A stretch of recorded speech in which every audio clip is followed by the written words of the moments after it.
Hi guys, thanks a lot for joining us again this week for In For You over here at Blab. You can find us every week the same time doing a 45-minute show helping one specific business, or alternatively on the weeks when we don't have a guest, we do a Q&A session where people can come in and ask specific business questions. Every week I'm joined by my lovely co-hosts Christy Martin and Stephen Caggiano. As you can see here on screen. If you're watching this anywhere except for Blab, be sure to come over and join us. It's live Sydney time at 10 a.m. So you can check for your own time zones and work out the time for you there on a Monday morning for us here. So it's 10 a.m. Sydney time on a Monday morning. I know that for a lot of the rest of the world, that's actually on a Sunday afternoon or evening. So please do come in, join us. It gives you an opportunity to come and ask your specific questions around business. Throughout the week, you can also use the hashtag IN4YOU, that's IN4YOU, through Twitter to ask us your business questions, and then we'll address them when we do the show on the following week after the questions have been asked. So again, guys, thanks a lot for joining us today. We've got Matt McLeod from the Oz Backpacking Podcast. Thanks for joining us today, Matt. Thanks, Guy. Thanks for having me. So we're going to have a little talk. Go on. I was just going to say, you guys are always good to watch, so I'm looking forward to being a part of it. Awesome. So today we're going to go through how Matt's looking at leveraging social, both paid and organic marketing for the Oz Backpacking Podcast. I had a little chat with Matt just before about what he's kind of trying to aim for here, but I'm going to let him tell us again. But I know we're going to talk around organic and paid advertising. So, guys, make sure you've got a pen and paper ready to take some notes. This is always recorded. It's a 45-minute show, and you can go back and go through it at your own pace as well. So, Matt, if you want to just give us a little insight to what the podcast is about and what you're trying to achieve. Yeah, sure. So I've been in the backpacking game or the travel game for about 7 years, and I just love the travel industry, love people that leave their home and go and explore the world. So I came up with the idea about a year ago to try and educate travellers better and connect the travellers with trusted industry companies that will give them the best experience while they're in Australia, educate them the best way to travel, cheapest way to travel, things like that. And so I thought the best way to do that is, seeing there was like maybe 500,000 bloggers, I thought podcasting would be the best way to do that, to sort of set myself apart from everyone else. It's been going well. I've had 20,000 downloads, get probably 10 or 15 great emails a week, had a couple of sponsors on board. But what I'm really looking to do is create awareness of the podcasting, because there's still a lot of that younger 18 to 25-year-old age group that don't know what podcasting is. When you show them on their iOS phone, see that home button there that says podcast, that's what a podcast is. And also just to get the consistency of the brands where, the sponsors I have had have been pleased with the results, but it's just, yet again, just getting that consistency to get brands on board, and the best way to get the information out there. Awesome. I'm just going to apologise. I actually made a mistake that I always pull everyone else up on. I didn't actually check before I got everyone to tweet out that the title was ever so slightly too long, because all of us have quite long handles here. So I'm just going to update the topic again so that when the tweet goes out, the website link does actually display in full. So, guys, I've just updated the topic. Apologies. Again, I'm human. I do make mistakes. So if you wouldn't mind sending another little tweet out, that would be fantastic help. Just to help Matt get a little bit of exposure for the website there. When you tweet it out, that will become a clickable link that people can then discover the podcast and find out a little bit more about that. So I've just done a quick update there for you guys. So Matt, we'll start off with kind of what you're already doing. I know Stephen's had a little delve into the website from a couple of messages he pinged me beforehand. So let's look at the things that you're already doing and see how we can tweak those, because one of the things that's really important is looking at how you can leverage what you're already doing, make small changes and kind of increase the impact of those. So let's have a little talk through what you're doing currently through social. We're going to look at organic first. So looking at what social platforms you're using and kind of how you're doing that. Yep. primarily, I guess I'm not doing enough. The primary platforms I use is Facebook and Twitter. Although I'm doing also on Instagram. So about 10 weeks ago, I started Instagram, and I think that's been my biggest success so far. So I'm mixing pretty much content about Australian destinations, photos, stuff like that. And then once the podcast does go live, I do a promotional picture about that. So I've grown that to over 3,000 followers, and they're really well engaged followers. Like I'm getting a lot of messages, a lot of comments on the photos, things like that. So that's something I'm working really hard on. And then usually by the time I sort of work full time, have kids and stuff like that, with Facebook, it was merely just pushing a post out saying, hey, the next podcast is live, sending that 2 or 3 times a week, getting my guests to share that out. I did try a few Facebook ads, but they weren't successful in any way, shape or form. But having said that, I don't know anything about Facebook ads, and I'll openly admit that. So, that's the most important thing, and that's why we kind of like doing this show. Is we ask people to just be really honest. The most you're going to get out of the 45 minutes is just telling us where you're at, and being very real. And obviously, we'll try and offer as much help as possible. Stephen, Matt, did you take out a Facebook ad or did you boost a post? No, I took out a Facebook ad. I've taken out 3 so far. Each time I've paid about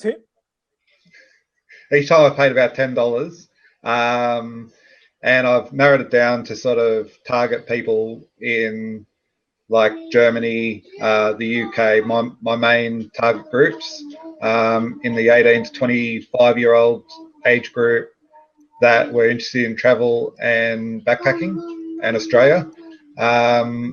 But I'm probably averaging about 5 Facebook page likes through that are averaging out like maybe $1.40 a click or something like that. Yeah, you're too narrow. One, you said at the beginning that 18 to 25 wasn't your market. They weren't listening already. So basically, you're spending money to introduce them to a concept that they haven't heard before. That's a branding expense. That's not part of your conversion funnel. What you're doing is introducing them to a new concept. I suggest widen the ad set to include your existing market, so that you can generate more listens within the market you already have.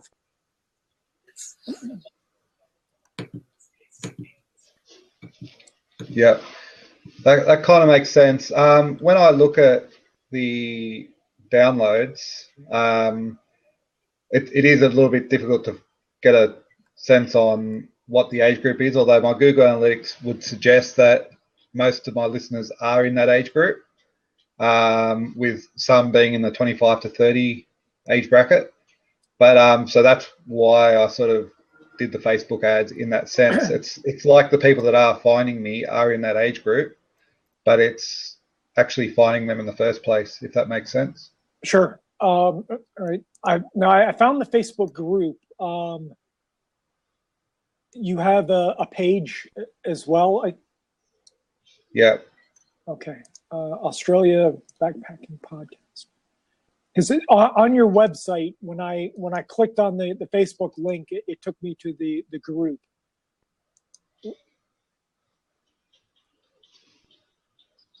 Yeah.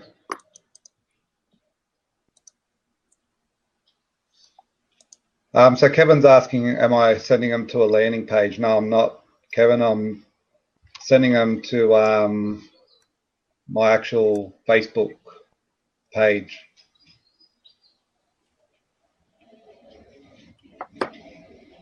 You're on your website. You're sending them to the group page, not your Facebook page. Okay. Is that intentional? No, I thought I was sending them to the page. Yeah, it took me to the group. Okay. So that might account for maybe your likes I can't tell if they're down 364. Yeah. How long has the page been up? 6 months. Okay. Yeah, I would book now. What was that? What was that? Was that a Can bird? you guys hear me okay? Yeah. Yeah, I can hear you fine here. I know someone had an issue on the side, but they may just need to do a quick refresh. Everything's fine from my end. Okay. Yeah, so the general idea behind the group and the page, and I actually put a survey out 2 weeks ago to see what people thought about having both, because my original plan was to have the page just as a generic page that everyone sort of joined, and have the group where, I was to put special offers and things like that. And I basically took a survey within the closed group 2 weeks ago, and everyone that voted sort of said that they were part of both, and that they wanted to keep as part of the group because they found that there was a bit more value being inside the group than just as the page, which was what they wanted in the first place.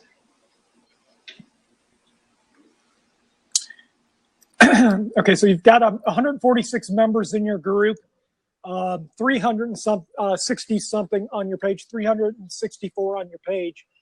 Hey, have you done any work to migrate the people from your page into the group?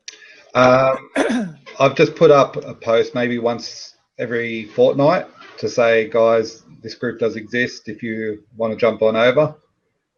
But okay. Yeah. Okay, so you got about 40% with one post. That's not bad. That's really good, actually. Sorry, Tristan, I said I would let you take the lead, and I apologize. That's fine. Obviously, we want to give Matt as much value and content as possible. So if you've got stuff you want to chime in and you want to add, by all means, feel free to take over. I'm just catching up on some bits and pieces here. So I'm interested, Matt, are you, obviously I know Stephen has already been and checked out the website and had a look at some of the social links and things. When you're getting people to your site, what's the process? Are you looking at mailing list, and are you regularly making contact with the people who are visiting the site? Because obviously that's one way to kind of build that engagement through other platforms, as well as the constant interaction off of those platforms as well as on them. Yeah, so I try and be as active as I can on Instagram, which, as I say, seems to be working well. Also with Facebook, I do sort of send the occasional messages out to people, but like there again, I didn't want to be sort of too, I guess, spammy, and sort of, take advantage of them being on my Facebook. Whereas I found that Instagram is more a place where I can comfortably interact with people, and people love the interaction. Whereas when I've messaged people on Facebook, they're not upset about it, but they're sort of like, oh, okay, sort of why are you contacting me off Facebook? And yeah, that's about it. So, I mean, I've only in recent weeks updated my lead magnet as well. A few people sort of suggested to me that my lead magnet wasn't great, so I've worked hard on making that better. But I haven't seen any benefits off that yet. But hopefully that will come in time. Okay.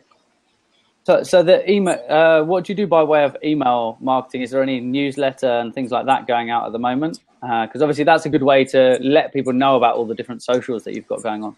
Yeah, I've been sending an email out once a month, and I've been getting an okay open rate, like 40%, roughly. Yep. But I just find that people aren't, like I've had a few spurts where people have joined the emailing list, but I'm just finding that a lot of people are sort of scrolling to the bottom of the page, obviously, or hearing the email on the podcasts, and rather than subscribing to the email list, they're sending me emails directly. You know, like I had a couple from the States a few weeks ago. You know, like they sent me an email introducing themselves, and then sent me an email with their itinerary and said, "Can you check this out?" But I mean, that will happen, 10 times a week, sort of thing. So but then when I looked for them in the Facebook groups or on my emailing list, they weren't there. Yeah. Like, so I sent them another email saying, "Hey guys, glad to help. If I can help you out any further, make sure you jump on the emailing list." I still haven't seen them join the emailing list. So it's kind of interesting to see that they have so much engagement with me. And like, I originally met them on Instagram, then they emailed me through the team at backpackingpodcast.com. We had probably 5. All right, thanks, Chris. Had probably 5 emails backwards and forward. Then they actually sent me a thank you message once they got back from their 2-week holiday. But they've still not joined my emailing list or anything like that. So it's quite interesting. Okay, so my first question to you is going to be, where do you want to drive people to? What's the end goal? If everything had a kind of a place that you wanted to send people to, where would it be? Is it to the website, or are you finding that your engagement is much higher through social? I mean, obviously there's a lot to be said for both. I want to get your input on that. Yeah, my engagement is definitely higher through social. Like, I could easily spend all day on Instagram. I don't. I limit myself to about an hour a day. But the amount of interaction I'm getting on Instagram, I could easily spend all day on there. I would love to be driving them to iTunes to actually listen to the podcast. But as you know, I'm going to be working hard on the website very shortly. So I guess my ultimate goal has always been to get them to the website and to try and interact on there. I mean, don't get me wrong, I'm happy with my interaction so far, but I think it could be a lot better. I guess it's kind of, I don't know if I'm doing something wrong or something right, because I'm getting a lot more engagement off the website and off the emailing list. I'm getting probably 3 times as much engagement off there, but they're not coming and being part of the community, if that makes sense. Yeah, I mean, there's a couple of things here to be said. Obviously, owned space is much better than rented space. Obviously, your social is something that should complement your own website, and there should be some kind of calls to action to bring people back to you, because obviously you can control the whole experience there and decide how that goes. I totally agree with the comment that's been made on the side here about mailing. I would argue, have you done much research into which posts on the website perform the best, and by that I mean short form versus longer form content? Because I would imagine people on the go, maybe walking to places, might want to consume shorter form content, in which case you could be putting more posts out, and obviously that would then lend itself very well to putting out more mailings, so that you could put out more than once a month, because you want to stay engaged, but obviously you only want to do that if you've got a lot of content to offer them. So linking back there. And another thing, just touching in on that, is if you're finding good content elsewhere, it's worth putting a short post on your own site about your take on that content that then links to someone's. So then when you share, what you're sharing is your page rather than someone else's. So you can bring them to your site to read your take on it and why you think it's worth sharing. Let's say it's to do with there's a new vaccination or something like that you need when you're traveling. You could write your take on it and then link to someone else's. What you've done is brought them to your site, where you control the experience of what they're seeing within where you've taken them to. And then if they want to investigate further, they go to someone else's. Obviously the benefit to that is things like being able to run tracking pixels and stuff on the site that they've come through to your site. So now you could then advertise out to them to say, hey, if you enjoyed the content from our site, you might enjoy the podcast, that kind of thing, when you're delivering the adverts. And being specific to people about what, sometimes telling people what benefit there is to engaging in another place. Obviously, you say you're getting a lot of engagement from Instagram, which is great news. I mean, with Instagram, how much do you post? How many posts are you putting out on Instagram? I post once a day.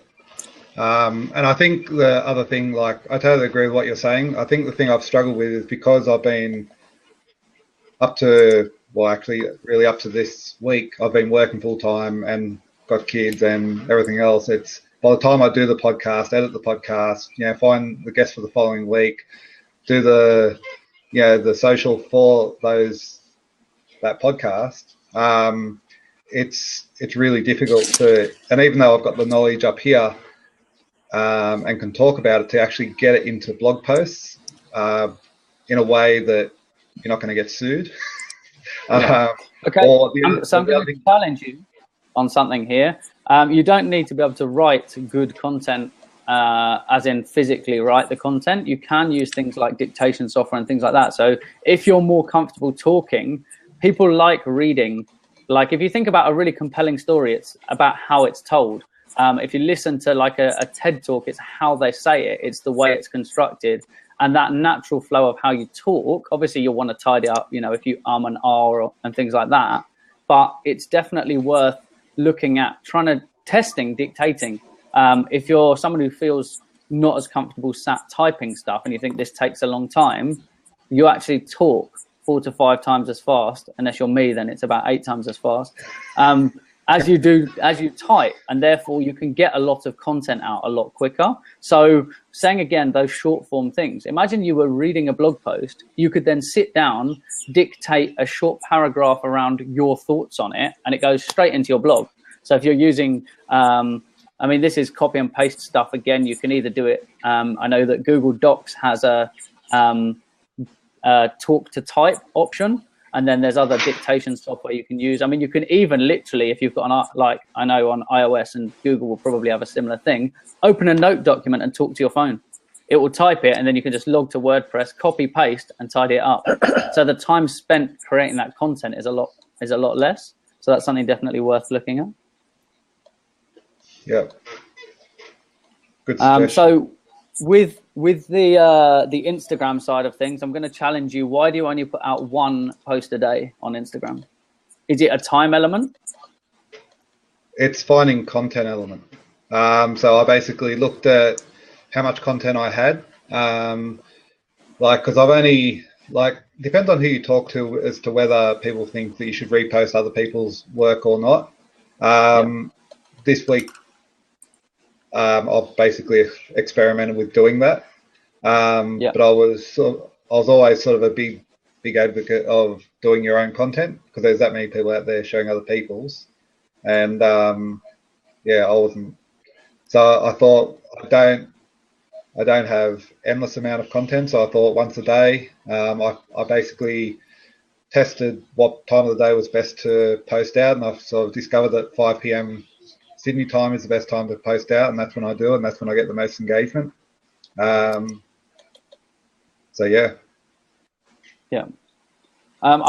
would challenge you to say you need to put more content out than that, and the best way when you're looking at content creation is actually when you're creating content is to look at content curation rather than content creation. So where we've just said about writing your own blog post, like a short blog around someone else's content, you can do the same with Instagram. So it would be well worth your time to go and invest some time looking through Instagram and finding great content. And you said you're not sure about reposting content. Best way to do that is reach out to the original owner of the content. Say, I love this and I'd love to feature it on my channel because it's specific to traveling in Australia.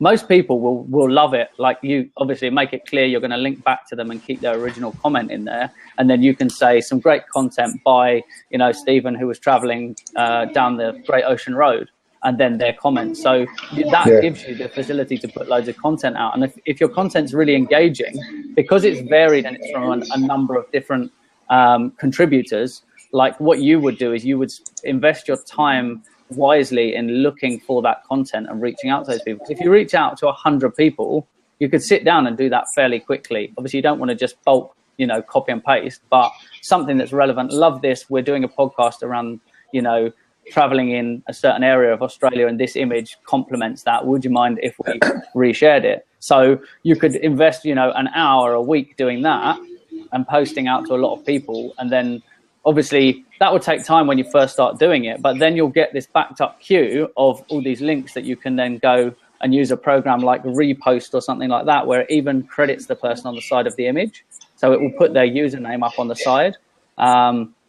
Yeah, so Christy there, an advocate for Repost as well, because what it does is it puts their username on the corner to show that you've reshared it, which I don't think there's anything wrong with, because you're in an industry where it's a massive industry and there's so much content there that what you're doing is bringing it onto your channel and crediting that person.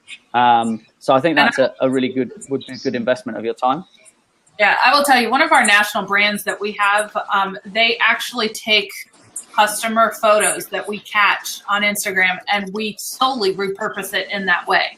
And they actually love it. They love the fact that we as a brand have seen what they've put out there to the world, that we like it enough that we want to use it and share it out there. So they absolutely love it. And so we repost a lot for doing that. So that's definitely something. I know initially a lot of people are a little bit reluctant because they don't want to impede on what somebody else is doing or feel like they're taking from, but it's actually more of a... Yeah, for me it was, I guess, the fact that like I looked at 3 of my main competitors and they're actually posting photographs that I know that are not their own and they're not crediting properly, and sort of taking credit for it.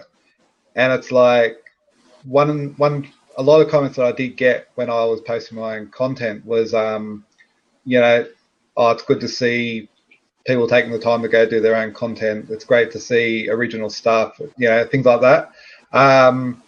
And my thought was, well, if I start posting other people's content and linking back to them, is that going to drive traffic away from what I'm doing? I'm going to say no. Basically, if I was out and let's say I go for a drive on the Great Ocean Road and I get some amazing pictures and I put them to my Instagram, I put them live now. In a week, will people see my content unless they already know me? No. But if you post it next week, what you're doing is you're driving traffic to me, but where did they find me? On your Instagram account. If they found your Instagram account, you've already had the interaction with them on your account. So they found it and they went, this is great content. If there's great content in one place, okay, I'll give you a really good example. If I said to you, I need you to find me a recipe for making meringues, where would you go? Google, right? Google. Because Google curates all your content into one place. So if I want to find great pictures of backpacking related content, where do I want to go? To your Instagram account, because you have everyone's, and that's it. You can, and think about that. If they're creating the content, how much content can you churn out through a week? Because you don't have to, that physicality of, I've got to go all around Australia taking photos. Great if you've got the time, but most people don't. Most people are time poor. So the content's already there and out there. What you're doing is putting it neatly together. It's the same idea as like looking at things like magazines where people bring stuff together in a digital magazine. It's bits of content that they've found around the web where they pull it together for people with similar interests to just look in one place at finding that kind of content. So there's nothing wrong with that. And now if you think about, if you get a high level of engagement on one post, if you're putting more posts out, what do you think is going to happen to your Instagram account? Numbers on your Instagram account, like just because you're adding hashtags and varying your hashtags, you're going to bring a massive audience, bigger audience through. And think about if you're putting out a lot of content. So let's say you go from 1 post a day to 3 posts a day, because you've got all this other content that you can be sharing. And I would even challenge to say you can put more than that out, because especially around certain hashtags, how long is that going to sit in the top of the feed for the search on that hashtag? You know, if you put out backpacking as a hashtag, if I look now and I look in 1 minute, do you think you'll even be on the front page anymore? Because there's so much content around the world being shared around pretty much every topic that you want to constantly be doing it. It's the same as, so I'm going to use Snapchat as the example. The reason people get higher engagement through Snapchat is because they are posting a lot of content. Every time you post, it pops you back to the top of the feed. Same with you. You would maybe have certain hashtags you would use every time so that you stay at the top of those feeds, but then trying different ones as a combination to see which ones bring higher engagement as well. So you need to do bits and pieces around repurposing the content. Like I said, reaching out and asking original owners about that content, because again, like Christy said, most people will say yes. You'd be surprised at the number of people who say yes. I mean, we had a thing where we ran a competition for a brand in the UK. And this is you've probably heard the story before. We took them from 200 people to 1,200 people, and they created all the content. We put it out there and said, hey, contribute this. It's part of, if you run a competition and things like that, do you want to be featured? Like, you can do that. So you're putting content out and asking people to come back, and then by entering, they're allowing you to use the content. And I was going to say, you can do that without even having a competition per se, because I know we have two particular brands that is what they do. One of them, they have created an entire hashtag that the sole purpose is when people go to their one particular location and they use that one particular hashtag, we will look through them and we will repurpose them, put our brand on it and say, hey, so-and-so took this picture. And they get national coverage that they're the one that took it. So are you kidding? We have people that flock to those locations all the time because they want to be featured. They want to have their picture on our Instagram page. With the other one, that is slowly starting to become a thing that people say, hey, I want to take pictures every time I see this product because they want to use my photo. So it's something where if how you repurpose their content, they might want to take more pictures. They might tag you in them to say, hey, I took another one.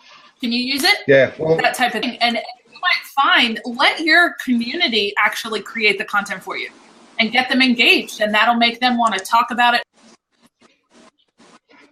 Yeah, because every day I'm getting probably at least 3 people tag me in photos. Yeah. So I guess I could be repurposing that, couldn't I? Yeah, so if they're tagging you, you look at that, you put one of your own out, like you said, and then there's 3 other pieces. So now you're up to 4 pieces a day if that's the type of amount of content, especially if people are tagging you. If it's their content and they've tagged you, chances are they want to, if you're through your own channel saying, if you'd like to be featured, tag us in your pictures. If people then tag you in their pictures, they're saying, hey, I want to be on your channel. So they've already pre-approved you to use their content. So you can do that. I mean, that's a great way to kind of grow your Instagram. And obviously that there needs to be an end goal. So looking at like how your Instagram's set up and what's the link back. Also things like having a trackable link from your Instagram back to the website, because that's the end goal, is get them to the website or to the podcast, is you want to track that, and you want different trackable links for different, where they're coming from different places, because you want to see which of your advertising, which of your efforts is working best, because you need to analyze everything you're doing to know, okay, that's working well, how can I improve it? That's not working, do I carry on with it or do I change the strategy for that? So making trackable links from each profile that are different. So maybe not just having it straight to backpackingpodcast.com as the link. It might be that you have a bit.ly or something like that drives through, and you can watch how many click-throughs and things like that you're getting as well. Another thing with so not Instagram but other places is if you use something like Buffer, that tells you how many people. If you put a link in a tweet, it tells you that. You can get a lot of that from Twitter, and it tells you stuff like that as well. Some great stuff from Twitter analytics native in the platform. You can go and look at how many people there.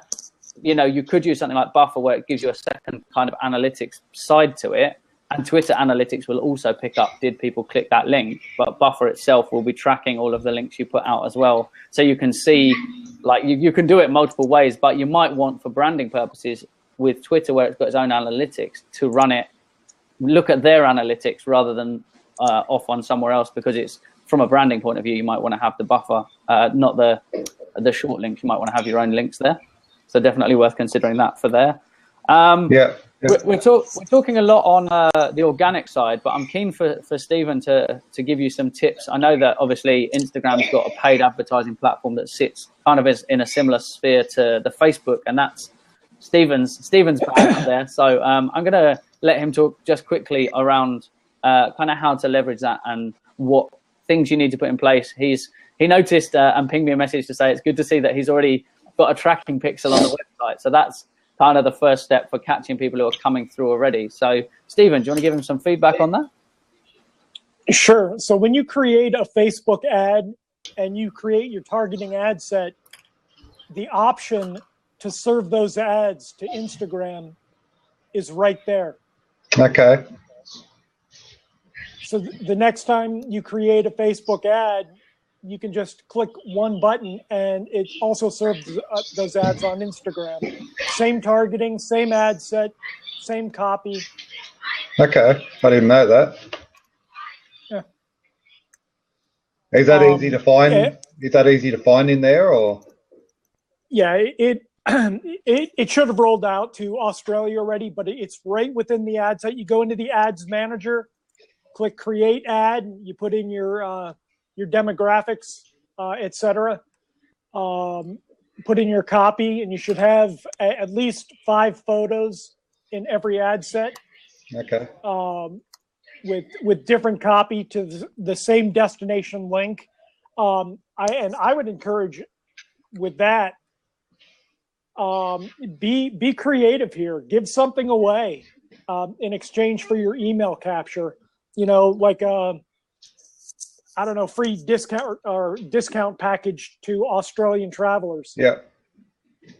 So you'll have your lead page up and running. You'll be giving something away, and at the end of your offer, you can even include maybe a listen now button or whatever. Subscribe now, see more, whatever you want your call to action to be. So you think I am interested. You think take them to a lead page rather than just take them to the home page of the website, sort of thing? It depends on your goal. It depends on what your goal is. Personally, I would rather capture people that are traveling or that have searched for traveling to Australia and serve them up an ad on Google from the tag manager, but that can get pricey. Yeah. One thing that I know it's going to sound funny, but it actually has happened twice where I've had companies that have been involved and wanted to be part of the podcast. They've come on and given me discounts. So one company, for example, this was the best example because I know firsthand that it did happen, that they gave me a $50 discount on one of their 3-day packages. And they're like, so if someone contacts us directly, quotes this keyword, basically we'll give them $50 off the package, sort of thing. And at first we didn't think we were getting much traction from it. And then both me and this company started getting phone calls from all the different travel agents saying, we're getting all these people with screenshots coming into our office and saying, can you match this $50 discount? And they're like, and there had to be at least 10 people that actually took the time to call, like the agents that called us up and said, yeah, this is not fair that you're offering a $50 discount. We're having to give away all our commission to match this price. Yeah. One thing that you need to think about there as well is if 10 people have bothered to ring you, there's probably a lot more people who didn't ring you about it as well. So the numbers will be bigger. So then I sort of start thinking, how am I going to combat that? Like if I've got companies going, well, use this as an incentive to get people on your email list, and also it creates promotion for us. But people, rather than, because that whole couple of weeks that I did that, people didn't actually, I didn't not get one email subscriber, but there was obviously people laying on the site, taking the time to screenshot it or whatever, and then go into a travel agent and go, match this. Okay, here's when you've got that strong a response to a call to action, you need to step up what you're asking. So I would gate that offer behind someone subscribing to your podcast, just so that you're getting, while you're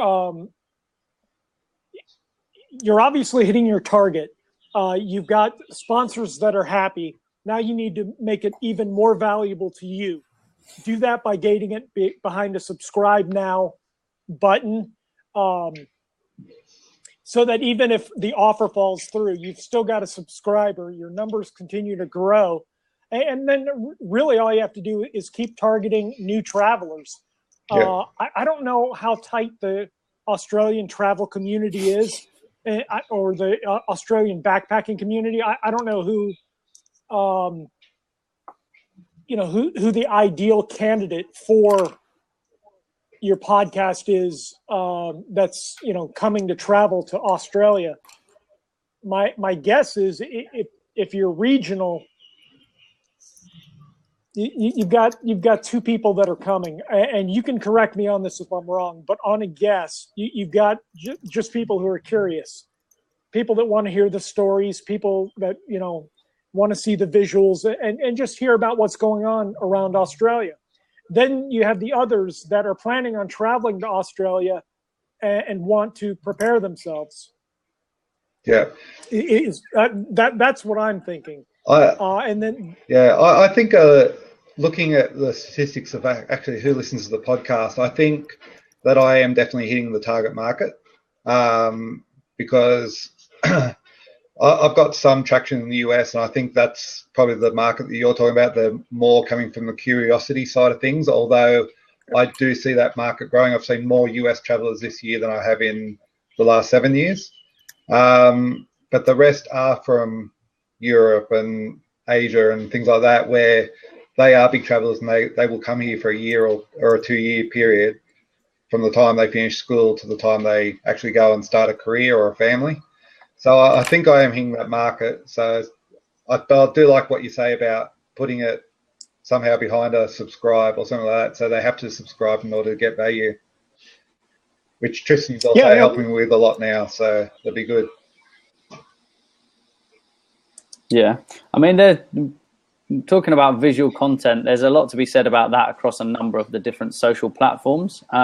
Obviously, I'm someone who specifically deals more on the organic side of things to get people rolling who maybe have a much smaller budget.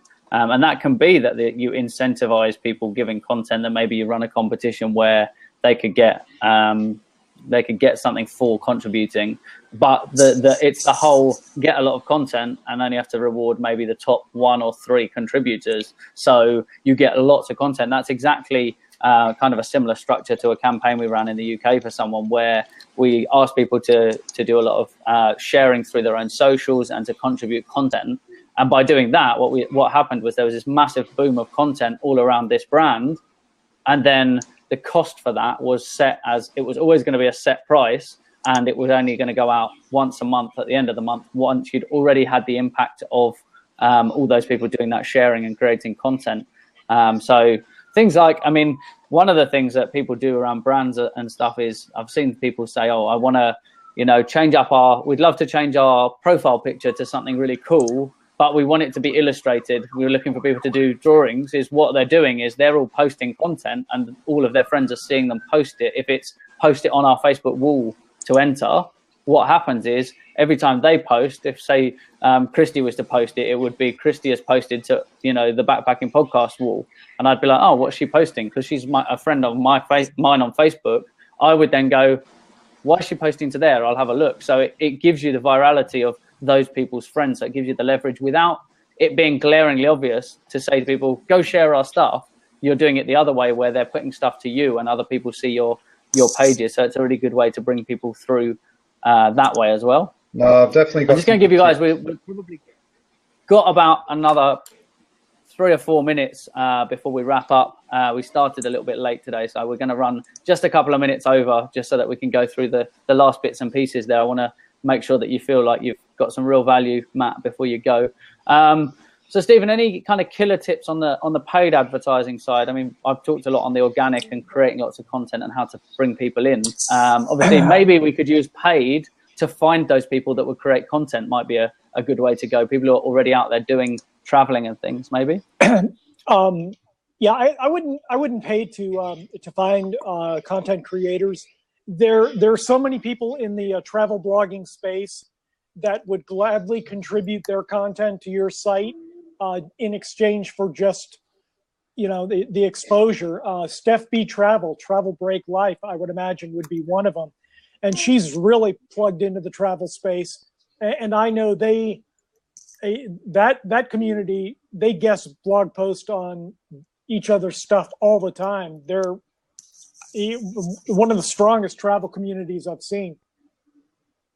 Yeah. Insights set up for great content curation and creation. Yeah. Just saying I love your insights. So what would be that kind of one killer tip then, Stephen, as we've only got a few minutes left for Matt? I know that he's got Tracking Pixel. Would you suggest, because obviously we're bringing people through from different platforms and things like that, would you suggest, like you said about maybe sending them to different lead pages, you might land them onto a different kind of gateway page if they came from Instagram, because coming from Instagram, you know, they're very visual, and then you might want to roll out a newsletter that is primarily visual to that audience. Would you suggest that's a good idea? It's not a bad idea. I mean, you got to do a lot of A/B testing. I am particularly curious about your ad set and why it didn't convert. And really, there's two reasons. It was either the picture or the copy. You know, there's two things in an ad: picture and copy. And when they're not converting, it's one of those two things. Now, that is to say, there's also the UI on whatever link you put in your ad. Everything's got to be, it's got to be some continuity thereafter. So, you know, your call to action has to be right there, right after they click. Yeah. Yeah, no, I definitely am improving every single time I hear advice from guys like yourselves. So it's much appreciated. Yeah. If you have a chance someday over the week to screen share your ad set with me, yep. I can probably tweak it. Yeah, definitely. If you want. Oh, that would be amazing. Of course. So Matt, I want to ask you, from the show, obviously we like to get feedback from the person who's been in, getting some advice. What's kind of the top couple of tips you think you're going to take away and take action on today to kind of start upping the amount of promotion and virality for the Oz Backpacking podcast? Yep. So, I mean, my biggest fear is putting content out there. I openly admit that. So I'm going to look into taking your advice and speaking my content and seeing how that goes. Yep. Yet again, it's also about finding some photos to go with that, but I think I can do that. And then, I've drawn blank here. Also, like, I think I will definitely look at the Facebook ads, but I think first I have to get everything else right. So maybe looking at creating a few different landing pages and links like you and Steve have suggested, so I know exactly where that traffic's coming from, and so that once they do click, the first thing they see is that email subscription, which I guess I've always tried to sort of hide away a little bit, like, you know, not have it straight in their face from the word go, but maybe it's worth trying that. And the other thing is, I'll definitely start posting more content out on Instagram and seeing how that goes. Yeah, I would say with that, definitely invest a little bit of your time, because obviously people compartmentalize what they're doing, but it's all one big kind of advertising thing. If it means going, okay, I'm going to take a little bit of time away from something, and this week I'm going to concentrate on Instagram and see how that performs. So really up my Instagram game this week, and then look at that and see how much improvement it made. And then maybe next week you go, okay, I'm going to start putting a lot of blog posts out, and does that help us perform much better there? So what I would suggest with that is start with, maybe because you said Instagram's a strong platform for you, change the link in your bio so you know it's driving people to somewhere and that the content's ready there for them, so that you can capture them either to an advertising set or through to your mailing list, whatever it is.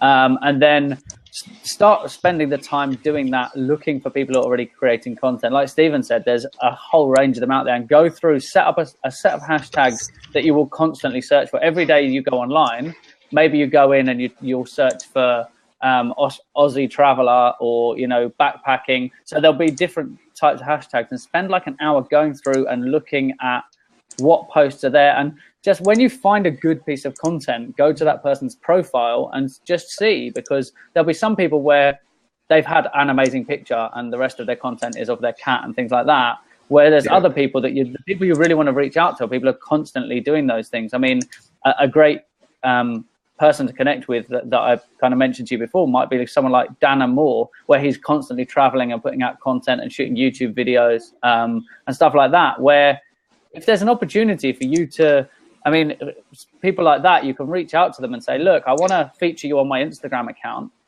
In video, I can only put 15 seconds out. So give me 15 seconds of your video.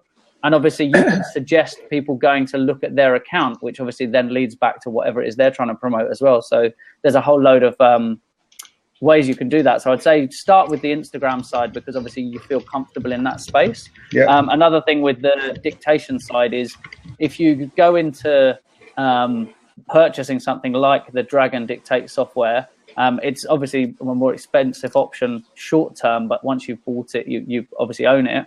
You can actually import audio into it. So once you spend some time training it, you can actually import.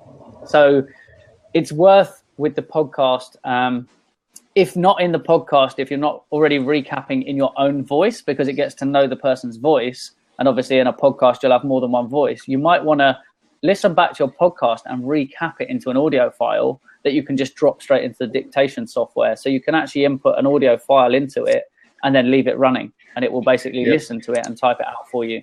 So that's a way to do it. And then obviously you want to tidy it up. There are other ways to do it. There's websites and outsourcing, but I would say as a long-term solution, you might be worth investing. I think it's a couple of $100 to buy. And then once you've got it, right? And then it runs and you can use it. So it's about making your systems and processes really efficient. Cool. And I'm definitely going to be doing a lot more collaboration in the near future. So it's good to see people like, is it Vin from Australia? Yeah. Great? I don't know if you got, yeah. So.